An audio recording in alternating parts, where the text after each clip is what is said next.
Maoist party కీలక నేత నంబాల కేశవరావుతో పాటు పలువురు మావోయిస్టుల ఎన్కౌంటర్పై సుప్రీంకోర్టు న్యాయమూర్తితో విచారణ జరిపించాలని ప్రభుత్వాన్ని డిమాండ్ చేశారు వామపక్ష పార్టీల నేతలు. ఆపరేషన్ కగారుపై హైదరాబాద్ ఆర్టీసీ క్రాస్ రోడ్లో వామపక్ష ప్రజా సంఘాల ఆధ్వర్యంలో నిరసన ర్యాలీ చేపట్టారు. కరేగుట్ట మారణ హోమంతో అమాయక ఆదివాసీలు చనిపోతున్నారన్నారు.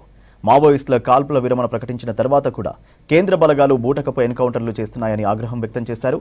వెంటనే కాల్పులు నిలిపేసి మావోయిస్టులతో చర్చలు జరపాలన్నారు వామపక్ష నేతలు. మావోయిస్టులకు పరిమితం కాలేదు.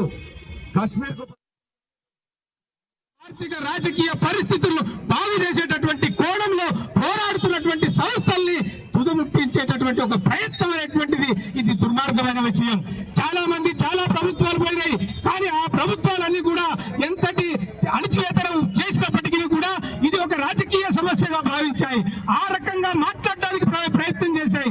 చాలా సార్లు ఆ సంస్థలతో కూడా మాట్లాడారు కూడా, కానీ ఈసారి ఆ సంస్థలే ముందుకు వచ్చి మేము మాట్లాడతామంటే పౌర సంఘాల మధ్యలో కల్పించుకొని మాట్లాడడానికి ప్రయత్నం చేస్తే అమిత్ షా గాని నరేంద్ర మోడీ గాని ఈ రోజుకి కూడా మాట్లాడడానికి ఏ మాత్రం సుముఖత వ్యక్తం చేయకపోవడం అనేటువంటిది సరైనటువంటి విషయం కాదనేటువంటిది నేను ఈ సందర్భంగా అభిప్రాయం వ్యక్తం చేస్తా ఉన్నాను.